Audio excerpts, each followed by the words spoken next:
Hi friends, मैं विवेक सिंह राजपूत आप सभी का स्वागत अभिनंदन करता हूं अपने VSR अड्डा पे। दोस्तों, मैं आपके लिए अलग अलग टॉपिक लेकर आ रहा था, तो मैं सोचा कि आपके लिए कुछ बेहतर टॉपिक लेकर आऊं।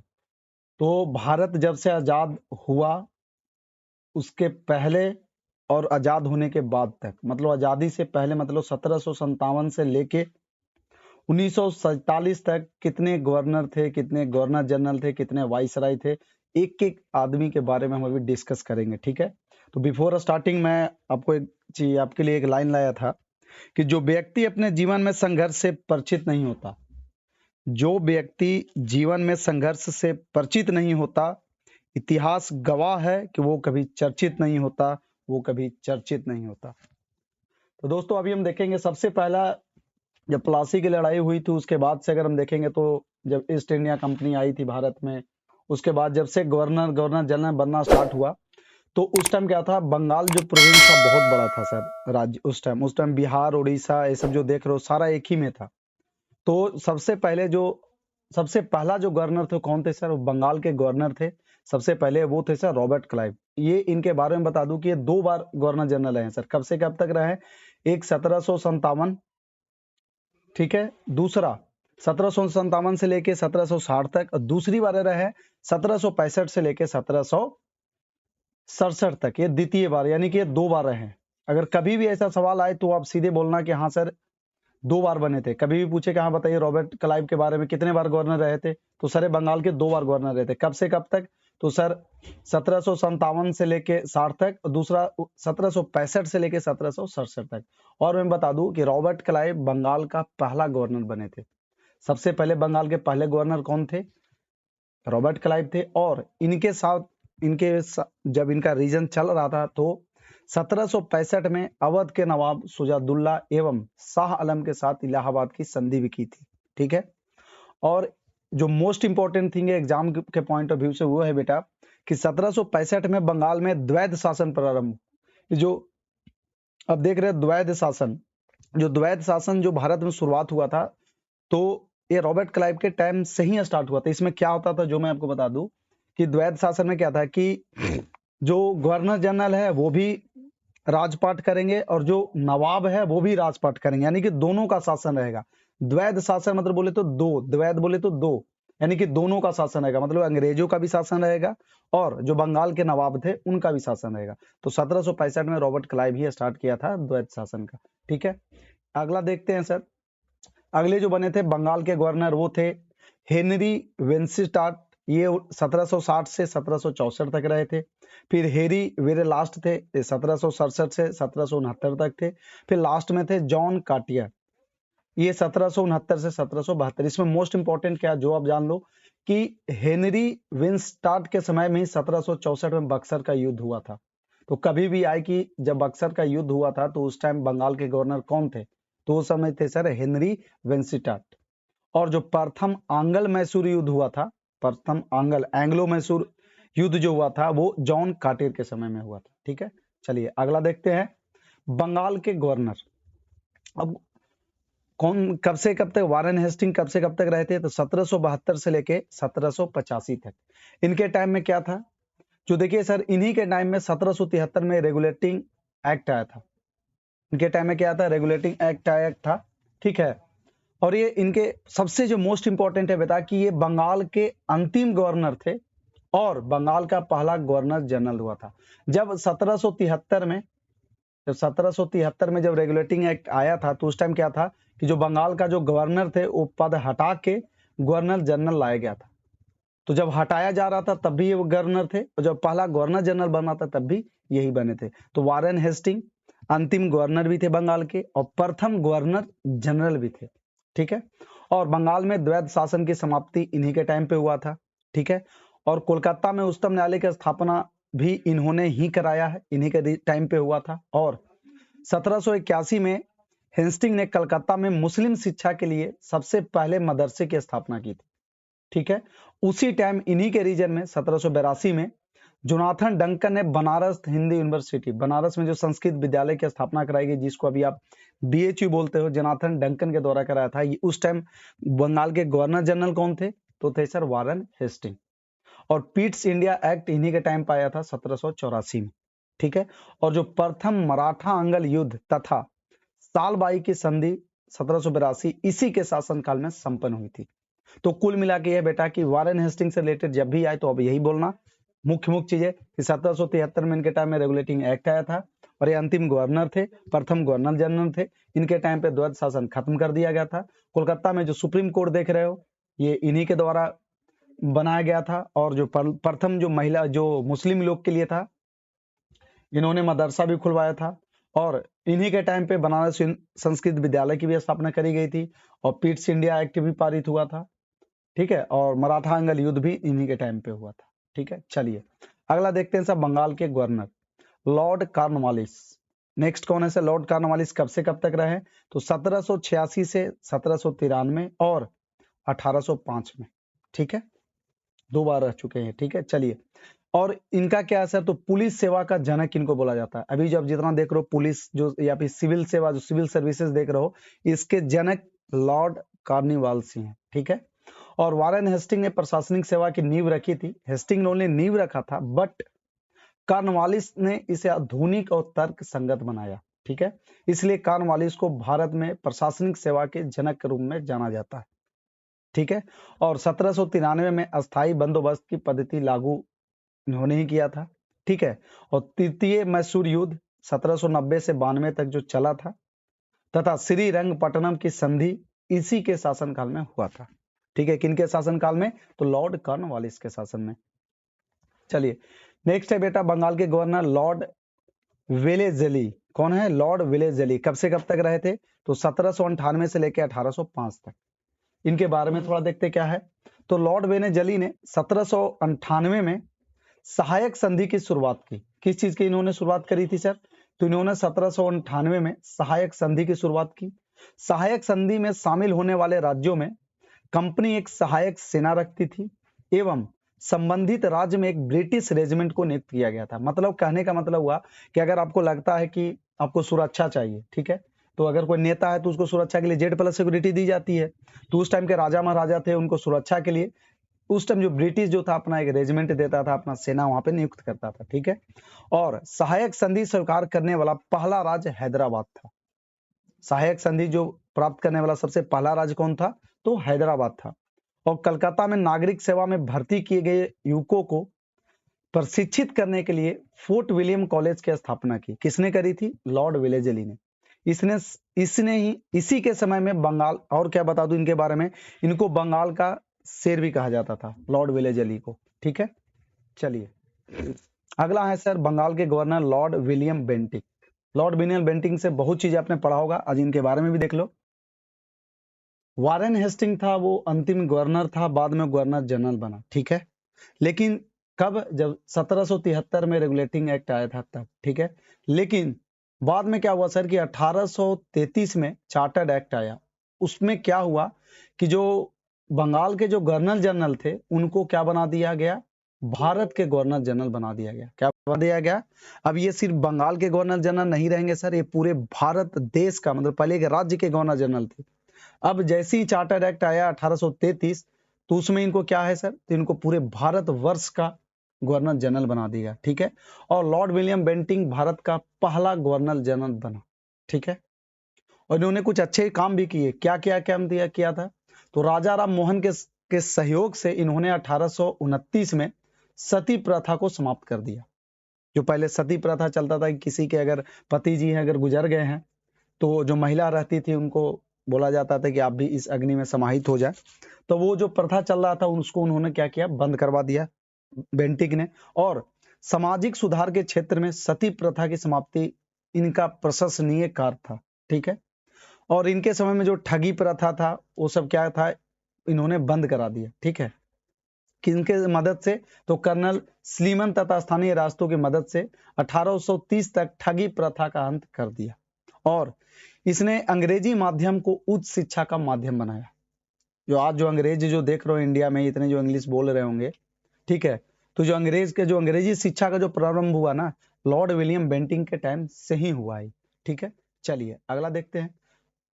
थोड़ा सा इसको अगर मैं एक समराइज करूं तो कैसे कैसे करेंगे, तो देखो बेटा, सबसे पहले क्या था? बंगाल का गवर्नर। समझो, सबसे पहले ये नंबर 1 से याद करो, पहले कौन बने, बंगाल के गवर्नर। फिर क्या आया बेटा, इसमें रेगुलेटिंग आया, कुछ आया, क्या आया, ठीक है, पहला। फिर जैसी कुछ आया 1773 का रेगुलेटिंग एक्ट, तो क्या बन गया सर, बंगाल के गवर्नर जनरल बन गए, नंबर 2। फिर आगे क्या आया सर, 1833 में फिर कुछ आया, क्या आया, तो चार्टर एक्ट 1833 आया। तो जैसे ही आया तो आने के बाद क्या है सर, तो भारत का गवर्नर जनरल बन गया। क्या बन गया सर, ये भारत का गवर्नर जनरल, यानी कि नंबर 3, ठीक है। उसके बाद फिर कुछ आया सर, ठीक है, क्या आया, तो भारत सरकार शासन अधिनियम 1858। तो जैसे ही आया तो जो भारत के जो गवर्नर जनरल थे उनको बाद में क्या कर दिया गया सर, वाइसराय में बदल दिया गया। 4 नंबर क्या कर दिया गया, वाइसराय में। और जैसे ही भारत आजाद हुआ फिर से पुनः इसको गवर्नर जनरल बना दिया गया। समझ गए पूरा? अगर इस फिगर को समझ गए तो पूरा समझ जाओ कि गवर्नर जनरल याद कर लोगे। कैसे याद करेंगे, जो देखो, सबसे पहले रॉबर्ट क्लाइव बंगाल का गवर्नर बन के आया, ठीक है। उनके आने के बाद 1773 में क्या आया सर, एक रेगुलेटिंग एक्ट आया। उसमें क्या था कि जो बंगाल के गवर्नर थे उनको बंगाल के गवर्नर जनरल, मतलब पहले देखो क्या था, पहले गवर्नर था, क्या था, गवर्नर था। गवर्नर में क्या कर दिया गया सर, इनको गवर्नर जनरल बना दिया गया, ठीक है। फिर उस गवर्नर जनरल को क्या कर दिया गया सर, इस पूरे भारतवर्ष के गवर्नर जनरल बना दिया गया, ठीक है। फिर इनको क्या कर दिया गया सर, इनको वाइसराय बना दिया गया। और फिर पुनः इनको क्या कर दिया गया, गवर्नर जनरल बना दिया गया, ठीक है। अब समझ में आ गया? इसको समझना बहुत जरूरी था बेटा, ठीक है। कितना चीज को रटोगे, रट रट के याद करेंगे चीज नहीं, समझो, ठीक है। चीजों को समझ, एक बार समझ गए हमेशा याद रहेगा। क्या क्या आपको पकड़ना, क्या क्या आया था पकड़ लेना। 1700 पहले तो याद रखना, शुरू होगा तो भैया गवर्नर से शुरू होगा, ठीक है। फिर 1773 में आया रेगुलेटिंग एक्ट। फिर जैसे ही रेगुलेटिंग एक्ट आया तो उसके बाद बंगाल के क्या हो गए, गवर्नर जनरल बन गए। फिर उसके बाद चार्टेड एक्ट आया 1833। फिर चार्टर एक्ट के अकॉर्डिंग क्या बन गए सर, ये भारत के गवर्नर बन गए, गवर्नर जनरल। फिर उसके बाद अधिनियम 1858 आया, फिर उसमें वाइसराय बन गए। फिर बाद में क्या सर, पुनः ही गवर्नर जनरल बन गए, ठीक है। चलिए अब आगे देखते हैं बंगाल के गवर्नर, ठीक है। क्या था सर, तो 1 वर्ष के कार्यकाल, ये जो थे चार्ल्स मेटकॉफ, चार्ल्स मेटकॉफ के मैं बता दूं कि ये क्या थे सर, कि 1 वर्ष के कार्यकाल में चार्ल्स मेटकॉफ ने प्रेस से नियंत्रण हटाया, इसलिए इसे भारतीय प्रेस का मुक्तिदाता कहा जाता है। इस पे जितने भी लगे हुए थे नियम कानून कि भाई आप ये नहीं कर सकते, भाई आप वो नहीं कर सकते, तो सारा नियम कानून किसने हटाया, तो चार्ल्स मेटकॉफ ने हटाया, ठीक है। और इन्हीं के टाइम पे प्रथम आंग्ल अफगान युद्ध हुआ, ठीक है। किनके टाइम पे, तो लॉर्ड ऑकलैंड। कब से कब तक रहे सर, 1836 से लेकर 1842 तक, ठीक है। प्रथम आंग्ल अफगान युद्ध हुआ। और कोलकाता से दिल्ली तक ग्रैंड ट्रंक रोड की मरम्मत भी इन्होंने करवाया। लॉर्ड एलन बरो ने ये भारत में दास प्रथा का अंत किया। जो दास प्रथा था, पहले जो स्लेव सिस्टम था, उसका अंत किसने किया सर, तो लॉर्ड एलन बरो ने किया। एक कब से कब तक रहे थे, तो 1842 से लेकर 1844 तक। चलिए अगला देखते हैं सर। फिर है लॉर्ड डलहौजी, इनके बारे में हर कोई जानता होगा भाई, डॉक्ट्रिन और लैप्स से, जिसको बोलते हैं राज्य हड़प नीति। ये बहुत बड़े खिलाड़ी थे। लॉर्ड डलहौजी के बारे में देखेंगे, ये कब से कब तक थे सर, ये तो सर ये गवर्नर जनरल, बंगाल के गवर्नर कब तक रहे थे सर, ये 1848 से लेकर 1856 तक, ठीक है। इसके समय में ब्रिटिश साम्राज्य का अत्यधिक विस्तार हुआ, बहुत ज्यादा विस्तार हुआ सर। अभी जो रेलवे का जो देख रहे हैं, इतना जो एक्सपेंशन हो रहा है इंडिया में, तो सर डलहौजी को भारत में रेलवे का जनक माना जाता था। डलहौजी को भारत में रेलवे का जनक माना जाता था। आज जो वंदे भारत ट्रेन देख रहे हो, एक से एक राजधानी ट्रेन देख रहे हो, ये सारा किनका, जो all credit goes to Lord Dalhousie, ठीक है। इन्होंने बहुत अच्छा काम किया, ठीक है। और इन्होंने सबसे पहले जो रेल चली थी कहां से कहां तक सर, ये आपका मुंबई से जो थाने तक चला था, कब, 16 अप्रैल 1853 को, दिन भूलना नहीं, 16 अप्रैल 1853 को पहली बार जब भारत में जब ट्रेन चली थी मुंबई से थाने तक, तो ये लॉर्ड डलहौजी के टाइम पे ही चला था, ठीक है। और शिक्षा संबंधी सुधारों में डलहौजी ने 1854 के वुड डिस्पैच को लागू किया। किससे रिलेटेड, अगर ये देखो सवाल आता है एग्जाम में क्या, कि what do mean by Wood dispatch, तो वुड डिस्पैच क्या था सर, तो एक शिक्षा संबंधी सुधार था, ठीक है, जो कि डलहौजी के द्वारा 1854 में इसको लागू किया गया था, ठीक है। और 1854 में नए पोस्ट ऑफिस एक्ट के तहत भारत में पहली बार डाक टिकट का प्रचलन हुआ था। देख रहे हो, दो दो चीजें इसमें टकरा रही है कि पहली बार रेल कब चला था, किन के टाइम में चला था, लॉर्ड डलहौजी जी के टाइम पे। पहली बार डाक टिकट का प्रचलन कब शुरू हुआ, तो लॉर्ड डलहौजी के टाइम पे, ठीक है। और डलहौजी ने शिमला को ग्रीष्मकालीन राजधानी बनाया, ठीक है, कि जो भाई जो कोलकाता जो राजधानी है, कोलकाता ना रह के ये जो आपका राजधानी है कहाँ रहेगा सर, गर्मियों के दिनों में शिमला रहेगा। क्यों रहेगा शिमला सर, आपके मन में भी चल रहा होगा, क्योंकि सर शिमला बहुत ठंडक जगह है सर। हिमाचल प्रदेश में कभी जाओगे तो शिमला बहुत एकदम ठंडक जगह है, तो वहां पे अंग्रेज थे, इनसे गर्मी उतना बर्दाश्त नहीं होता था, तो इन्होंने क्या किया कि वहां पे राजधानी को शिफ्ट कर लिया, ठीक है। चलिए, और डलहौजी के शासनकाल को उसके व्यक्तिगत सिद्धांत, जिसको डॉक्ट्रिन ऑफ लैप्से, इनका एक सिद्धांत था डॉक्ट्रिन ऑफ लैप्से, अर्थात राज्य हड़प नीति के कारण अधिक याद आता है। राज्य हड़प नीति क्या है, जो मैं थोड़ा सा आपको बता दूं कि पहले क्या करता था कि इनको अगर पता है कि भैया इस राज्य का राजा क्या है, कमजोर है, मान के चलो इनको अगर पता लग गया कि दिल्ली का राजा कमजोर है, तो इस पे क्या करते थे, अटैक करते थे और उसको क्या कर लेते थे, अपने में शामिल कर लेते थे, या फिर उसको अपनी बातों में उलझा के या किसी तरह से साम दंड भेद लगा के उसको अपने पक्ष में कर लेते थे। ऐसे ही करते करते इन्होंने पूरे भारत भर में विस्तार कर दिया था। तभी तो इनको बोला जाता है कि ब्रिटिश साम्राज्य का सबसे अधिक जो विस्तार किया किसने किया है, तो सर वो आपका लॉर्ड डलहौजी ने किया है, ठीक है। चलिए अगला देखते हैं सर, बंगाल के गवर्नर, ठीक है, डलहौजी द्वारा, हाँ इनके थोड़ा एक चीज और बता दूं, जैसे मैं आपको बता रहा था डॉक्ट्रिन ऑफ लैप्से करके, तो डॉक्ट्रिन ऑफ लैप्से में इन्होंने क्या कौन कौन सा राज्य था जिसको इन्होंने हड़पा था, इसलिए इनको बोलने लगा कि भैया ये डॉक्ट्रिन ऑफ लैप्से के नाम से जाने लगे। तो देखो बेटा, सबसे पहला जो इन्होंने राज्य को हड़पा था वो था बेटा सतारा, कब, 1848 में। फिर उसके बाद जैतपुर, संभलपुर, बघात, उदयपुर, झांसी, नागपुर, करौली, अवध, क्योंकि कुशासन के आरोप में इसको अपने पक्ष में कर लिए थे 1856 में। समझ लो 1848 से लेकर 1856 में देख लो, नहीं तो 3 3 6 2 8 8 राज्य आपके सामने मैं लिखा हूं, देख लो, इतना इन्होंने कर लिया था अपने पक्ष में, ठीक है। चलिए अगला देखते हैं सर, बंगाल के गवर्नर लॉर्ड कैनिंग। इनके लॉर्ड कैनिंग कब से कब तक रहे थे सर, तो 1856 से लेकर 1862 तक। लॉर्ड कैनिंग अंतिम गवर्नर जनरल थे तथा पहले वाइसराय थे, ठीक है। जो मैं आपको अभी बताया था कुछ देर पहले कि 1858 में कुछ आया था ना भारत सरकार अधिनियम करके, ठीक है। तो उसमें क्या था, जो भारत के जो गवर्नर जनरल थे उनको क्या कर दिया गया सर, उनको वाइसराय बना दिया गया। तो आपको पता है सर कि जो अंतिम गवर्नर जनरल थे वो कौन थे, लॉर्ड कैनिंग, और उन्हीं के टाइम पे रूल आया है। तो पहला जो वाइसराय बनेंगे कौन बनेंगे, लॉर्ड कैनिंग ही बनेंगे। तो जब पहला पूछे लास्ट पूछे तो बस याद रख लेना, ठीक है। नहीं तो एक चार्ट में बता ही दिया हूं, बस उस चार्ट को याद रखोगे बाकी पूरा हो जाएगा, ठीक है। चलिए ये क्या थे सर, पहले वाइसराय थे, अंतिम भारत के गवर्नर जनरल थे। और लॉर्ड कैनिंग के समय में ही 1857 की क्रांति हुई थी, जिसको सिपाही विद्रोह बोला जाता है, ठीक है। और लॉर्ड कैनिंग के समय में ही 1856 में विधवा पुनः विवाह की सूचना सबको बता दिया गया कि भैया अब इन्होंने ही लागू किया था कि पुनः विवाह अधिनियम इन्होंने ही लागू किया था 1856 में कि आप भैया पुनः विवाह कर सकती हैं। ऐसा नहीं कि कोई अगर नवयुवती है जो यंग है, ठीक है, और उनका पति का देहांत हो गया तो उनको दूसरी शादी नहीं करेंगे, भाई पूरा जिंदगी बचा है, कब तक ऐसे ही बैठे रहेगी। तो इन्होंने सही फैसला लिया था, ठीक है।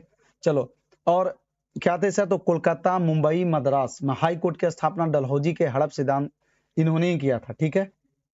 जो आप कोलकाता में हाई कोर्ट देख रहे हैं, मुंबई में देख रहे हैं, मद्रास में देख रहे हैं, ये तीनों हाई कोर्ट का स्थापना किसने किया था, लॉर्ड कैनिंग ने। और जो डलहौजी का जो सिद्धांत था डॉक्ट्रिन ऑफ लैप्से, जिसको हड़प का सिद्धांत बोलते हैं, इसका समाप्त इन्होंने किसने किया था, तो लॉर्ड कैनिंग ने किया था। चलिए अगला देखते हैं सर, बंगाल के गवर्नर लॉर्ड मेयो। कब से कब तक लॉर्ड मेयो थे सर, 1869 से 1872 तक। भारत में जो प्रथम बार जनगणना कराया गया था 1872 में, किनके टाइम पे हुआ था, लॉर्ड मेयो के टाइम पे। और अजमेर में जो मेयो कॉलेज की स्थापना हुई है 1872 में, किनके द्वारा कराई गई है, लॉर्ड मेयो के द्वारा। और कृषि विभाग की स्थापना भी किसने किया था, तो लॉर्ड मेयो ने ही कब किया था, तो 1872 में। और 1872 में मेयो की अंडमान में एक अफगान द्वारा चाकू मारकर हत्या कर दी गई। यह पहला भारतीय वायसराय था जिसकी हत्या कार्यकाल के दौरान उसके ऑफिस में की गई। मतलब लॉर्ड मेयो को एक अफगानी था जो इन्हीं के ऑफिस में घुसकर इनको चाकू मार दिया, ठीक है, और भाई साहब ऑन ड्यूटी ये शहीद हो गए, इनको बोले, या फिर गुजर गए, ठीक है। ये पहले ऐसे थे लॉर्ड मेयो। चलिए अगला है सर लॉर्ड लिटन। ये कब से कब तक रहे हैं सर? ये 1876 से लेके 1880 तक। और मैं बता दूं कि 1878 में लॉर्ड लिंटन ने भारतीय समाचार पत्र अधिनियम, जिसको वर्नाकुलर प्रेस एक्ट बोलते हैं, पारित कर भारतीय समाचार पत्रों पर कथिन प्रतिबंध लगाए, ठीक है। इस इन पे बहुत ही आके भाई साहब बहुत तगड़ा वाला, बहुत ही मतलब कठिन, भाई आप ये नहीं कर सकते हैं, आप ये नहीं लिख सकते हो आर्टिकल में, आप ये कार्टून नहीं डाल सकते हो, ऐसे करके पूरा प्रतिबंध लगाए। इसीलिए फेमस है किसके लिए? Vernacular press act. कब आई थी सर? 1878 में। किनके द्वारा लाई गई थी? लॉर्ड लिटन के द्वारा, ठीक है। और 1878 में पारित हुए भारतीय शस्त्र अधिनियम के तहत शस्त्र रखने और व्यापार करने के लिए लाइसेंस अनिवार्य किया। अभी जो आप देखते होंगे कि इंडिया में अगर कोई आदमी है जो घर में राइफल रखता होगा, पिस्तौल रखता होगा, तो उनको लाइसेंस लेना पड़ता होगा, ठीक है। तो अगर ये लाइसेंस जो लेने का जो पद्धति जो शुरू हुआ है, ये अनिवार्य हुआ है, मैंडेटरी हुआ है, कब से हुआ है? तो सर 1878 से हुआ। किन के द्वारा किया गया है? तो सर लॉर्ड लिटन के द्वारा किया गया था, और ये आज तक ये चल ही रहा, ठीक है। चलिए अगला देखते हैं लॉर्ड रिपन। लॉर्ड रिपन कब से कब तक थे सर? 1880 से 1884 तक। ये 1881 में 81 से नियमित जनगणना की शुरुआत की कि भैया हमेशा होगा नियमित जनगणना। और 1881 में प्रथम कारखाना अधिनियम पारित भी किए। और 1882 में वर्नाकुलर प्रेस एक्ट को इन्होंने खत्म कर दिया, ठीक है। जो लॉर्ड लिटन के द्वारा जो लागू किया था, इन्होंने क्या किया सर? उसको खत्म कर दिया, ठीक है। और 1883 में इल्बर्ट बिल पारित किए, ठीक है। चलिए अगला देखते हैं सर। अगला है सर लॉर्ड डफरिन। ये कब से कब तक थे सर? तो 1884 से लेकर 1888 तक। इनके टाइम में क्या हुआ? तो इन्हीं के समय 1885 में एओ ह्यूम ने भारतीय राष्ट्रीय कांग्रेस की स्थापना की। तो सवाल आता है कि जब इंडियन नेशनल कांग्रेस की जब स्थापना की जा रही थी, तो उस टाइम इन भारत का वाइसराय कौन था? तो था वो थे सर आपके लॉर्ड डफरिन, ठीक है। नेक्स्ट है sir Lord Curzon. Lord Curzon को कौन नहीं जानता सर? हर कोई जानता है, ठीक है। तो इनके टाइम पे क्या था? 1904 में भारतीय पुरातत्व विभाग की स्थापना की गई। जो आर्कियोलॉजिकल डिपार्टमेंट ऑफ इंडिया आज जो आप देख रहे हो, भारतीय पुरातत्व विभाग, 1904 में इन्हीं के द्वारा लाया गया था सर, लॉर्ड कर्जन के द्वारा। और जो बंगाल का विभाजन हुआ था, ठीक है, या बंगाल का जो विभाजन हुआ था 16 अक्टूबर 1905 में जो विभाजन हुआ था, जिसको शोक दिवस भी बोलते थे, ठीक है। और रविन्द्रनाथ टैगोर ने बोला था कि सभी लोग एक दूसरे के कलाई पे हाथ पे राखी बांधेंगे, तो वही बंगाल विभाजन। अगर कोई बच्चा अगर जो मॉडर्न हिस्ट्री अभी जो चाहते हैं कि कम समय में उसको कंप्लीट कर ले, जल्दी मेरा हो जैसा स्मार्ट स्टडी टाइप, तो वीडियो ऑलरेडी डाला हुआ, आप जाके एक बार देख लेना उसको। बहुत मैं शॉर्ट और ट्रिकी वे में बताया हूँ कि आप एक बार में देखोगे तो पूरा आपका रिकैप हो जाएगा। एक बार अगर नहीं भी देखोगे तो कान में ब्लूटूथ भी लगा के सुन लोगे, आपको पूरा पूरा याद हो जाएगा, ठीक है। और आर्टिकल 1 से लेके 395 तक एक एक आर्टिकल के बारे में बताया हूँ, एक एक ट्रिक के साथ और एक एक कॉन्सेप्ट के साथ। अब जाके देखना, 30 मिनट से कम का ही वीडियो है, आपको पूरा क्लियर हो जाएगा, ठीक है। अब जाके एक बार जरूर वीडियो देखना। और ये वीडियो के लिंक में आप देखना, डिस्क्रिप्शन में आपको वीडियो का लिंक भी मिल जाएगा और आई बटन पे भी आपको मिलेगा, ठीक है। चलो आगे देखते हैं सर। लॉर्ड मिंटो द्वितीय, ये कब से कब थे सर? 1905 से 1910 तक। इनके टाइम पे क्या हुआ सर? तो 1906 में मुस्लिम लीग की स्थापना हुई और 1907 में सूरत अधिवेशन में कांग्रेस का विभाजन हुआ। ये उस टाइम कौन थे सर? तो लॉर्ड मिंटो द्वितीय थे, ठीक है। सूरत विभाजन, सूरत स्प्लिट, सबको पता है कि उसमें जो कांग्रेस था सर, वो दो भाग में बट गया था, गरम दल में और नरम दल में। गरम दल के नेता थे लाल बाल पाल, ठीक है। और बाकी जो रह गए नरम दल के महात्मा गांधी हो गए और सभी लोग जो थे वो सब, सॉरी उस टाइम तो महात्मा गांधी नहीं आए थे, आपके जितने भी गोखले जी हो गए आपके, या फिर उस टाइम जितने भी सारे तो कांग्रेसी ही थे, ठीक है। किनका मैं नाम लूं, हटाओ, सब तो आप जान ही रहे हो। चलो नेक्स्ट है लॉर्ड हार्डिंग। आपको लॉर्ड हार्डिंग से याद होगा शायद, लॉर्ड हार्डिंग द्वितीय 1910 से 1916 तक रहा था। इन्हीं के टाइम पे सर 1911 में बंगाल विभाजन रद्द हुआ था। पूछा जाता है कि जब बंगाल विभाजन रद्द हुआ था तो उस टाइम के कौन थे सर? जब बंगाल का विभाजन हो रहा था तो उस टाइम कौन थे गवर्नर जनरल, कौन थे सर? तो उस टाइम के गवर्नर जनरल थे आपके कौन थे सर? तो लॉर्ड कर्जन थे। और जब बंगाल का विभाजन रद्द किया जा रहा था तो उस टाइम के कौन थे सर गवर्नर जनरल? तो लॉर्ड हार्डिंग द्वितीय। और 1911 में ही भारत की राजधानी कोलकाता से दिल्ली बनाने की घोषणा करी गई। कब? 1911 में। ठीक है। और 1914 में इन्हीं के समय प्रथम विश्व युद्ध की शुरुआत हुई। तो आता है सवाल कि प्रथम विश्व युद्ध जब भारत में हो रहा था तो उस टाइम कौन थे सर? गवर्नर जनरल कौन थे? तो सर लॉर्ड हार्डिंग द्वितीय थे। चलिए अगला देखते हैं sir, Lord Chelmsford. Lord Chelmsford तो 1916 में इन्हीं के टाइम पे सर 1916 में होम रूल की स्थापना भी करी गई थी। और 1917 में गांधी जी का चंपारण सत्याग्रह भी हुआ था। और सबसे बड़ी चीज सर जो मोस्ट इंपॉर्टेंट है वो जान लो कि 13 अप्रैल 1919 को जालियांवाला बाग हत्याकांड हुआ था। ठीक है। और 1919 को रॉलेट एक्ट भी इसी के समय पारित हुआ था। ठीक है। और लॉर्ड चेम्सफोर्ड के टाइम पे ही 1920 में असहयोग आंदोलन की शुरुआत हुई थी। सब लॉर्ड चेम्सफोर्ड के टाइम पे हुआ था। देख लो जालियांवाला बाग हत्याकांड कौन नहीं जानता है सर? ये क्यों हुआ था सर? तो पंजाब के दो नेता थे डॉक्टर सत्यपाल और सैफुद्दीन किचलू। ठीक है। इन दोनों नेताओं की गिरफ्तारी के विरोध में लोग इकट्ठा होके एक शांतिपूर्वक एक जालियांवाला बाग एक जगह है वहां पे लोग इकट्ठे होके आपस में बैसाखी का था सर, बैसाख था उस टाइम। ठीक है। जो हम लोग बिहार में सत्तू वगैरह खाते हैं उस टाइम जो लोग बैसाखी मनाते हैं। तो उस टाइम क्या था सर कि सारे लोग इकट्ठा, तो उस टाइम क्या था रॉलेट एक्ट भी आया हुआ था कि बिना बिना आपका अपील का, बिना दलील का किसी को भी अरेस्ट कर सकता है। ठीक है। उस टाइम जनरल डायर था सर, मेजर जनरल डायर। ठीक है। उन्होंने लोगों पर गोलियां बरसाना शुरू कर दिया था। उसमें एक चीज मैं बता दूं कि जो जनरल डायर को जाके जो बताया था गोली चलाने के लिए जो बाला था, वो जो गद्दार का नाम है, जब मैं उस गद्दार का नाम आपको बता दूं, उस गद्दार का नाम है सर हंसराज। उस गद्दार इंसान का नाम है हंसराज। यही वो हंसराज है जो कि गेट जाके बंद किया था, ताला लगाया था और जनरल डायर को बोला था कि सर आप गोली चला सकते हो। यही है हंसराज। ठीक है। चलिए अगला है सर लॉर्ड रीडिंग। ठीक है। इन्हीं के समय 5 फरवरी 1922 को चोरी चोरा कांड हुआ था। ठीक है। और लॉर्ड इरविन के समय, ठीक है, चलिए लॉर्ड इरविन कब से कब तक थे सर? 1926 से 1931 तक थे सर। ठीक है। और लॉर्ड इरविन के समय 3 फरवरी 1928 में साइमन कमीशन भारत आया था, जिस टाइम साइमन गो बैक का लोग नारा लगा रहे थे, साइमन कमीशन वापस जाओ, साइमन कमीशन वापस जाओ। ठीक है। और इसी के समय महात्मा गांधी का सविनय अवज्ञा आंदोलन शुरू हुआ। और सबसे मोस्ट इंपॉर्टेंट जो आपको याद रखनी है वो ये है सर। ठीक है। लॉर्ड रीडिंग के टाइम पे एक ही चीज हुआ था, चोरी चोरा हत्याकांड हुआ था सर ये।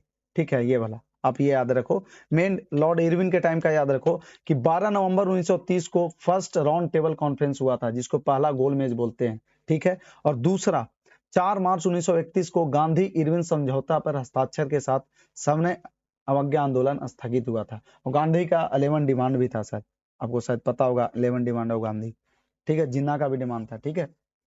चलिए लॉर्ड वेलिंगटन 1931 में जब द्वितीय, इन्हीं के टाइम पे सर लॉर्ड जो वेलिंगटन थे, इन्हीं के टाइम पे सेकेंड राउंड टेबल हुआ था 1931 में। ठीक है। और थर्ड राउंड टेबल इन्हीं के टाइम पे हुआ था। राउंड टेबल बोले तो गोलमेज जिसको बोलते हैं। ठीक है। तृतीय गोलमेज हुआ था 1932 में। और 1932 को गांधी और अम्बेडकर के बीच पूना समझौता भी हुआ था 1932 में। आपको पता होना चाहिए कि जो पूना पैक्ट जिसको बोलते हैं, क्या बोलते हैं सर? पूना पैक्ट। इसमें क्या था सर? तो बी आर अम्बेडकर बोले थे कि सर हमको एक सेपरेट इलेक्टोरेट दीजिए सर, मतलब एक हमें अलग पृथक साम्राज्य हमें दिया जाए। ठीक है। जिस तरह से मुस्लिम लोगों ने बोला था सेपरेट इलेक्टोरेट के बारे में, उसी तरह से जो एसटी थे सर, उस टाइम के दलित लोग थे, उन्होंने डिमांड किया था।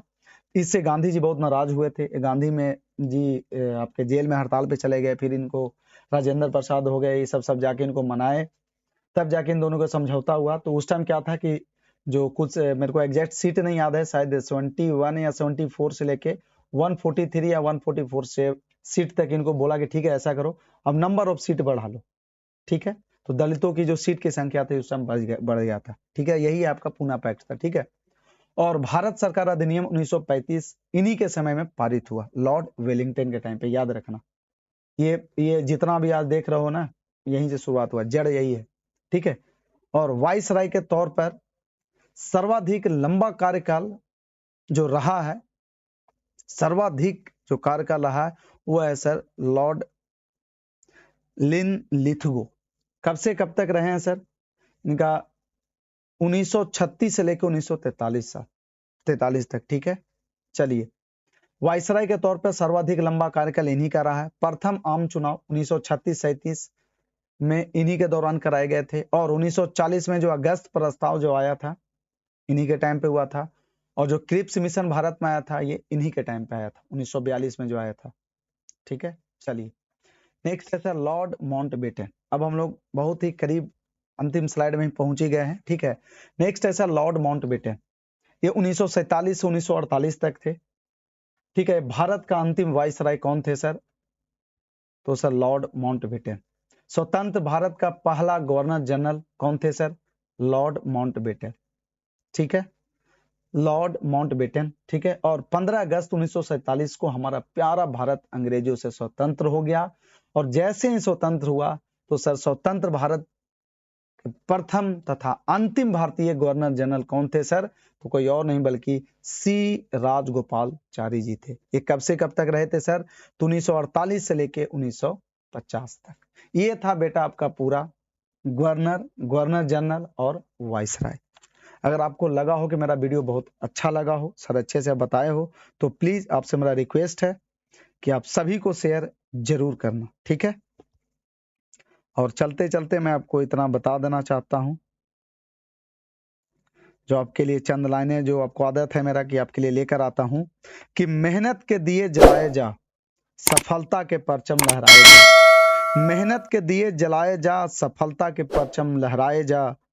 दुख सुख तो आते रहेंगे जीवन में, दुख सुख तो आते रहेंगे जीवन में, तो जीवन को आगे बढ़ाए जा, तो जीवन को आगे बढ़ाए जा।